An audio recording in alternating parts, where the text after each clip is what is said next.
अस्सलाम वालेकुम। आज हमारी इंग्लिश टाइपिंग का डे 4 है। दोस्तों, अगर आपने डे 1, डे 2 और डे 3 की वीडियोस नहीं देखी तो पहले उन वीडियोस को देख लें और फिर डे 4 की वीडियो को देखें और डे 4 का दोस्तों काम करें। जल्दी से पहले जो पिछली वीडियोस में हमने टाइपिंग के बारे में सीखा उनको जल्दी से रिवाइज कर देते हैं। ये दोस्तों जो यहाँ पर ये वाली रो है इसको कहते हैं दोस्तों होम रो। इसके जो ऊपर रो आती है उसे कहते हैं अपर रो। ये वाली दोस्तों जो है वो है नंबर रो। और ये जो दोस्तों नीचे वाली रो है इसे कहते हैं डाउन रो। दो शिफ्ट कीज, एक कैप्स लॉक, टैब, टिल्डे की और एस्केप की। ये वो बेसिक नॉलेज है जो आपको इंग्लिश टाइपिंग सीखने से पहले कीबोर्ड के बारे में पता होना चाहिए। सबसे पहले जो आपकी फिंगर हैं उनकी पोजीशन दोस्तों क्या होनी चाहिए? A, S, D, F, semicolon, L, K, J. दोस्तों ये है आपकी फिंगर्स की पोजीशन। यहाँ पर जो दोस्तों आपकी फिंगर्स हैं, आपकी उंगलियां हैं, वो रेस्टिंग पोजीशन में होती हैं। दोस्तों यहाँ पर जे और एफ पर दोस्तों दो छोटी सी लाइंस उभरी हुई दी गई हैं, जिनका मकसद ये है कि आपकी जो फिंगर्स हैं वो जे और एच पर ना चली जाएं। ये इनकी बेसिक जो है वो पर्पस है, ताकि आपकी जो रेस्टिंग पोजीशन ऑफ फिंगर्स की वो ये होनी चाहिए, यहाँ से आपकी उंगली इधर उधर मूव नहीं करे। आप बिना देखे जब आप अपने कीबोर्ड पर फिंगर्स को प्लेस करेंगे तो होगा ये कि इन दो उभरी हुई लाइंस की वजह से आपको नीचे देखना नहीं पड़ेगा कि आपकी फिंगर सही पोजीशन पर हैं या नहीं। तो दोस्तों ये मकसद था इन दोनों उभरी हुई लाइंस का।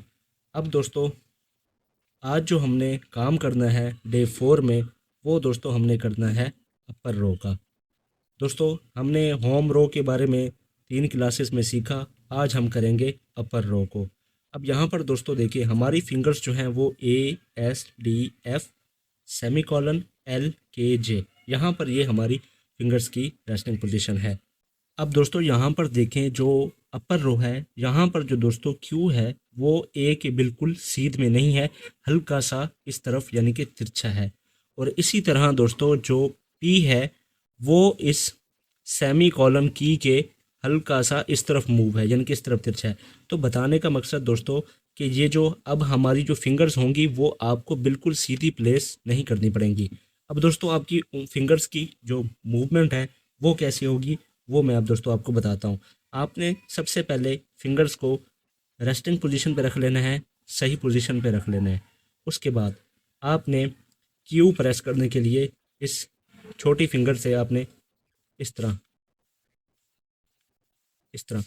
Q space W space E space R space T space P space O space I space U space Y space.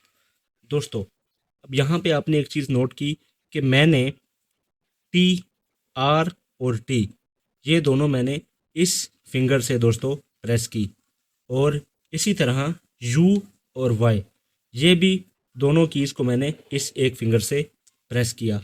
उसकी क्या रीज़न है? सेम उसी तरह दोस्तों जिस तरह हमने होम रो में जी और एच को इस फिंगर से ही जे और एच, एफ और जी इन दोनों कीज़ को हमने सेम एक ही फिंगर से प्रेस किया था, सेम इसी तरह वही काम दोस्तों हमने अपर रो में करना है। आर और टी को इसी फिंगर से दोस्तों प्रेस करना है, और यू और वाई को भी हमने इसी फिंगर से प्रेस करना है। अब यहाँ पर दोस्तों जब आप शुरू में इसकी प्रैक्टिस करेंगे तो दोस्तों होगा क्या? अब यहाँ पर देखें, दोबारा से मैं रिपीट कर देता हूँ। आपने फिंगर्स को अपनी राइट पोजीशन पर यानी कि रेस्टिंग पोजीशन पर रख लेना है। उसके बाद इस फिंगर से Q space W space E space R space T space P space O space I space U space Y space. अब यहाँ पर दोस्तों आपने एक चीज़ नोट की वो ये कि जब हमने अपनी इन फिंगर्स की यानी कि उंगलियों को मूव किया इन कीज़ को प्रेस करने के लिए, तो जैसे ही मैंने ये की प्रेस की, अपनी उंगली को दोबारा रेस्टिंग पोजीशन पर ले आया। जैसे मैंने इसकी को प्रेस किया, अपनी उंगली को रेस्टिंग पोजीशन पर ले आया, और जैसे मैंने इसकी को प्रेस किया, अपनी उंगली को रेस्टिंग पोजीशन पर ले आया। सेम इसी तरह जब मैंने सारी उंगलीज को सारी कीज़ को प्रेस किया, उसके बाद जो अपनी फिंगर्स हैं वन बाय वन की को प्रेस करने के बाद रेस्टिंग पोजीशन पर ले आया। दोस्तों, आपने जब उंगली को मूव करना है तो उसके बाद दोस्तों आपने अपनी फिंगर को यानी उंगली को रेस्टिंग पोजीशन पर लाजमी लेकर आना है। अक्सर दोस्तों जो गलती करते हैं वो ये करते हैं कि अपनी फिंगर्स को जब इन कीज़ को प्रेस करते हैं तो इन फिंगर्स को ऊपर मूव कर देते हैं और यहाँ पर ही इन कीज़ को प्रेस करने लग जाते हैं। तो दोस्तों इससे क्या होता है, इससे आपकी जो दोस्तों एक्यूरेसी है टाइपिंग में वो दोस्तों जो है वो कम हो जाती है।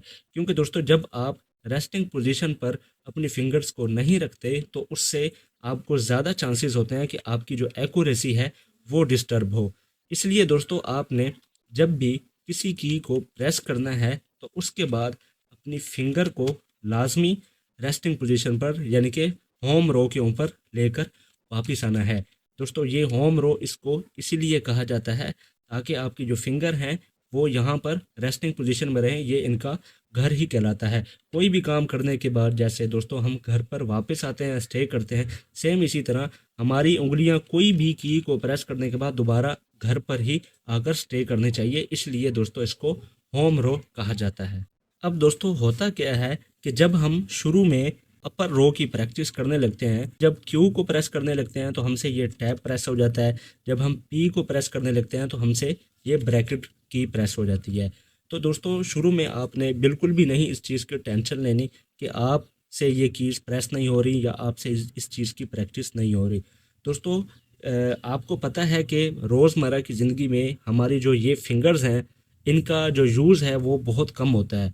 तो इस वजह से माइक्रो मूवमेंट की वजह से हमारी ये की जो फिंगर्स हैं यानी कि उंगलियां हैं ये ज़्यादा जो है वो मूव नहीं करती, जिसकी वजह से शुरू में जब हम इनसे कोई भी काम लेना चाहते हैं तो उसमें ये मसला हमें जो है वो मुश्किल पेश आती है। तो आप जब 5 से 6 दिन या 1-2 घंटे लगातार आप इसकी की फिंगर से यानी कि उंगलियों से आप कोई भी काम लेंगे तो जब आप लगातार इससे इसकी प्रैक्टिस करेंगे तो इन उंगलियों के अंदर भी आप जो है वो मूवमेंट आपकी होने लगेगी और आपकी जो एक्यूरेसी है वो बिल्कुल ही स्टेबल हो जाएगी जब आप ज़्यादा देर इन फिंगर से किसी भी चीज़ को प्रेस करेंगे। शुरू में आपने इस चीज़ से बिल्कुल भी परेशान नहीं होना कि आपकी एक्यूरेसी नहीं है या आपसे ये हो नहीं पा रहा या आपकी उंगलियों में कोई मसला है। तो ऐसे ही बिल्कुल भी नहीं है। आपने इस चीज़ से बिल्कुल भी जो है वो नहीं परेशान होना। तो दोस्तों आपने अब इसकी जो प्रैक्टिस कितनी करनी है वो दोस्तों आपको पता है, पिछली वीडियोस में मैंने आपको बताया हुआ है। सेम उसी तरह आपने इसकी प्रैक्टिस करनी है। तो दोस्तों वीडियो कैसी लगी, वीडियो अगर अच्छी लगी तो वीडियो को लाइक शेयर और चैनल को सब्सक्राइब लाजमी कीजिएगा। इंशाल्लाह ताला अगली क्लास में दोस्तों हम मज़ीद जो है वो अगली रो के बारे में सीखेंगे और अगली क्लास में दोस्तों मैं आपको इस अपर रो से जो भी वर्ड बनते हैं दोस्तों वो मैं आपको सिखाऊंगा और वही मैं आपको बताऊंगा।